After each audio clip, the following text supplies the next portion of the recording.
10 bulan. Kita akan bahas soal Presiden Prabowo Subianto yang sudah memberikan 4 hak prerogatif dalam proses hukum.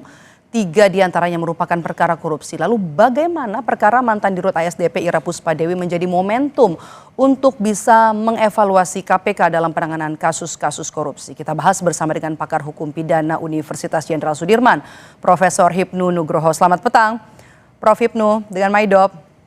Ya, selamat petang, Mbak. Oke, Prof. Hipnu, kalau kita mengutip pernyataan dari Wamenko Otto, Presiden kan tidak ingin orang yang tidak bersalah dihukum. Apakah penegak hukum dalam hal ini KPK salah menindak? Menurut Anda siapa yang harus bertanggung jawab?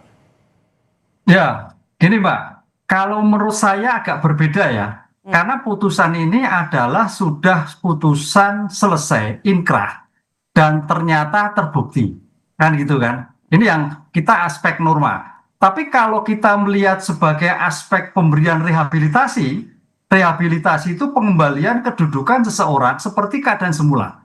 Yang kalau kita lihat di dalam pasal 97 KUHP, apabila terjadi kekeliruan dalam penyelesaian hukum yang diputus bebas atau lepas. Nah, sekarang Presiden memberikan rehabilitasi terhadap putusan pemidanaan.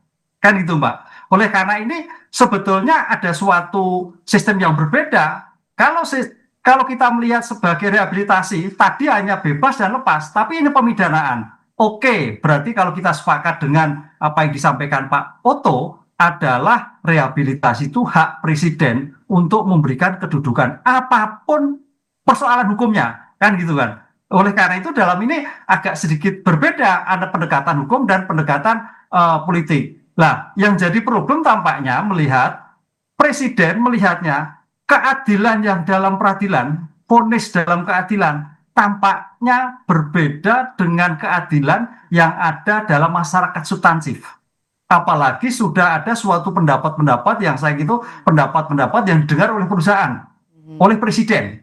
Dengan demikian, Presiden secara luas, pertimbangan rehabilitasi itu tidak hanya pertimbangan terhadap hukum, tapi juga pertimbangan non-hukum terhadap perkembangan-perkembangan profesional ke depan, BUMN ke depan yang ditarget untuk mendapatkan suatu keuntungan-keuntungan, jangan sampai terkena ada suatu masalah hukum.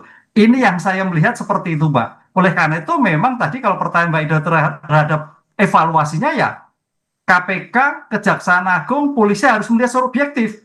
Apakah ini bisnis, apakah ini non-bisnis, apakah ini dilindungi oleh business judgment rule ataukah tidak? Apakah ini kasus ini menguntungkan diri sendiri atau tidak? Apakah ini ada melawan hukum secara pribadi atau tidak? Ini yang saya kira harus melihat pertimbangan-pertimbangan ke depan sebagai evaluasi bahwa tidak ada niatan. Ini risiko bisnis.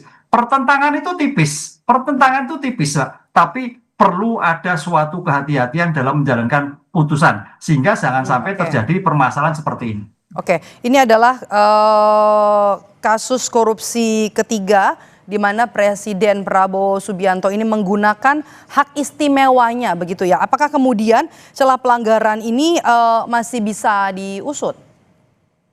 Ya, hak istimewa ini kan hanya diberikan oleh Ibu Ira. Seperti hanya dulu hak istimewa ini diberikan oleh Pak Lembong. Sehingga perkara-perkara yang lain tetap diusut. Apalagi kalau dugaan kemarin ditemukan oleh penyidik KPK itu adalah menguntungkan orang lain, menguntungkan perusahaan lain. Ya, yang menguntungkan perusahaan lain itu saya kira KPK harus tetap lanjut, kan gitu kan? Sebagai pelaksana dari Astacita Presiden ke-7 pemberantasan korupsi, tapi terhadap pihak yang tidak ada keuntungan pribadi lah ini kembali pada jurisprudensi, Mbak. Suatu dikatakan tidak ada korupsi apabila tidak ada keuntungan pribadi.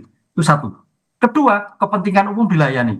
Ketiga, negara tidak dirugikan. Nah, disinilah saya kira juga harus disandingkan dengan permasalahan-permasalahan terhadap hukum pidana dan hukum administrasi yang tidak masuk dalam konteks perbuatan melawan hukum, tapi ada suatu kelalaian, fraud di dalam penyelesaian bisnis yang tadi. Oke, kalau begitu Anda melihat, maaf Prof, saya potong, kalau begitu Anda melihat perlu ada evaluasi dari sistem peradilan di KPK?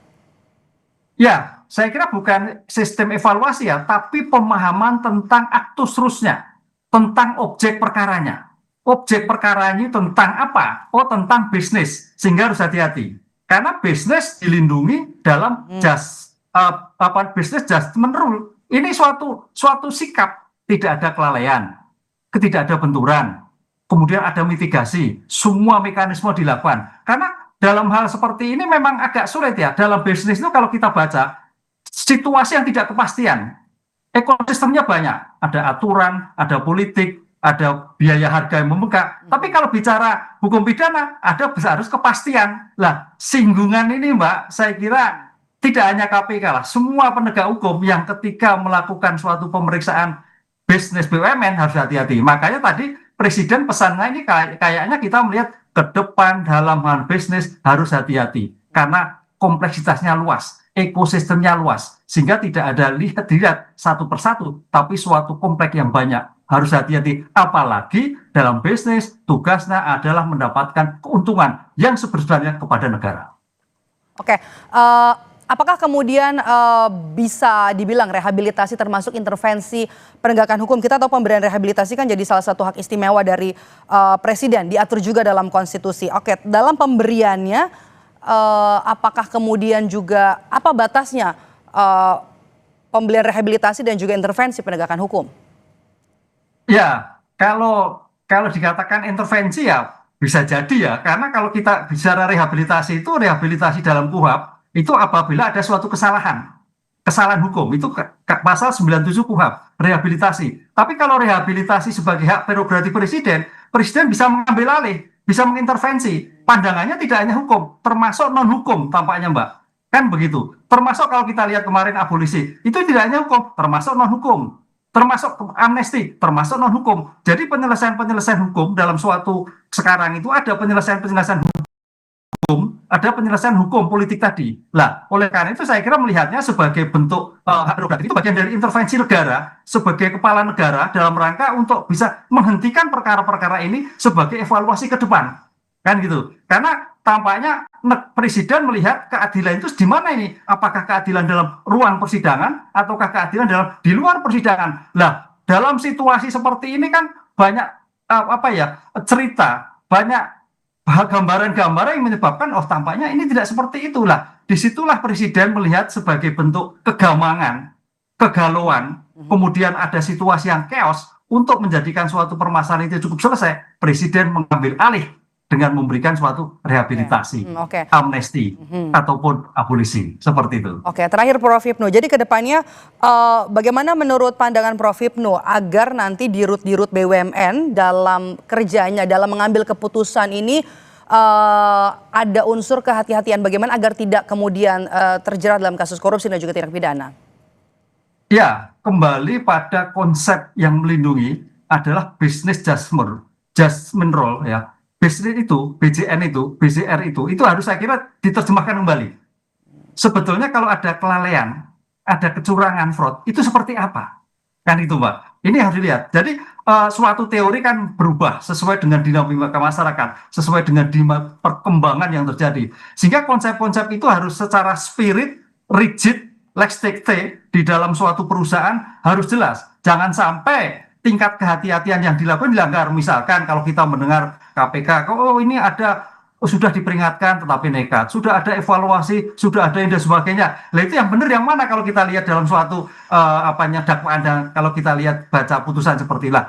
Artinya kan keinginan-keinginan yang sudah diingatkan itu sudah harusnya direspon juga, kan itu Pak. Nah disitulah saya kira kehati-hatian dalam suatu mengambil suatu bisnis itu kedepannya harus betul-betul ekstra hati-hati, tidak terjebak permasalahan seperti ini. Baik. Termasuk asal yang bersangkutan tidak ada keuntungan pribadi.